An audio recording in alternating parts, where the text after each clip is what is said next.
अस्सलामुअलैकुम। काजी इकराम बशीर ऑफिशियल में खुश आमदीद। ये प्रोग्राम सियासी सूरत हाल के हवाले से है और जब से ये नई पार्टी IBP वजूद में आई है, इस्तेकाम पाकिस्तान पार्टी, और इसमें बहुत से जो परिंदे तहरीक इंसाफ की शाखों से उड़कर आए हैं, तो मैं समझता हूँ कि ये एक बहुत मजबूत पार्टी होगी और इसको कुछ अहम हलकों की जो हमायत है और तायीद है वो भी हासिल है। इस वक्त जो सबसे ज़्यादा मुझे खसारा नज़र आ रहा है वो पाकिस्तान मुस्लिम लीग नून ने पिछले 1-1.5 साल में पाकिस्तान को माशी इस्तेकाम बख्शने के लिए अपनी सियासत को कुर्बान किया है और पाकिस्तानी अवाम को वो रिलीफ़ नहीं दे सके। तो चुनाचे जो वोटर्स हैं उनका यही कंसर्न है कि जी आप तो हमें कोई किसी किस्म का रिलीफ़ नहीं दे सके और हमने तो आपको वेलकम किया था कि आप कुछ रिलीफ़ देंगे, लेकिन जो आवाम की ज़िंदगी इमरान खान के दौर में बहुत ज़्यादा अबतर हो चुकी थी और वो काफ़ी ज़्यादा में थे, तो आपको और भी मुश्किल बना दिया।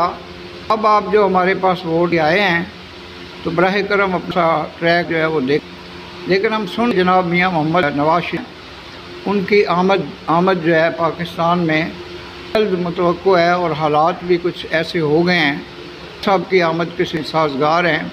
तक कैंपेन को नवाज शरीफ खुद लीड नहीं करेंगे, वो एक पोटेंशियल लीडर हैं और उनकी खिदमात भी हैं। सूरत में जो पाकिस्तान मुस्लिम लीग है उसमें दोबारा से एक नई जान पड़ जाएगी और ये जो मौजूदा सिनेरियो है, क्योंकि जो तहरीक इंसाफ का वोट बैंक है वो तो इंटैक्ट है। अलबत्ता जो IBP है और जो दीगर पार्टी, जो पाकिस्तान पीपल्स पार्टी के लोग IBP में शिरकत कर रहे हैं, उसको ज्वाइन कर रहे हैं, तो उसमें ये है कि एक घमसान का रन पड़ेगा, मुकाबला होगा और ये भी मालूम नहीं है कि इलेक्शन अब कब होते हैं, किस तरीके से होते हैं। एक जो ज़बरदस्त डेवलपमेंट हुई है वो जनाब काजी फ़ायज़ ईसा साहब का नोटिफिकेशन हो गया है कि वो 16 सितंबर को टेक ओवर करेंगे as chief justice of Pakistan.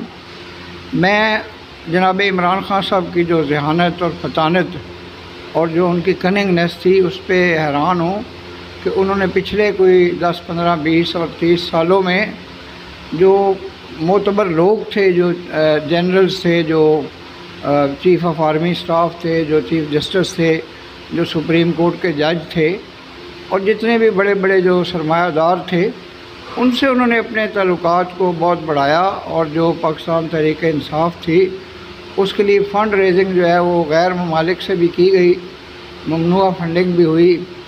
तो अब ये है कि इस वक्त वो ख़ुद ही अपने दाम में वो सयाद जो हैं वो आ गए हैं कि जो कुछ उन्होंने बोया था अब वो उसको काट रहे हैं।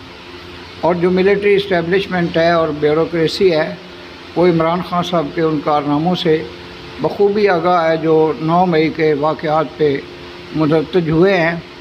तो मैं समझता हूँ कि ये जो नया सिनेरियो है इसमें ये इम्कानात हैं कि एक हंग पार्लियामेंट जो है वो वजूद में आए और पाकिस्तान मुस्लिम लीग नून, पाकिस्तान पीपल्स पार्टी और ये जो IBP पार्टी है और दीगर पार्टियाँ जो हैं इनकी कुछ न कुछ नशस्तें हों।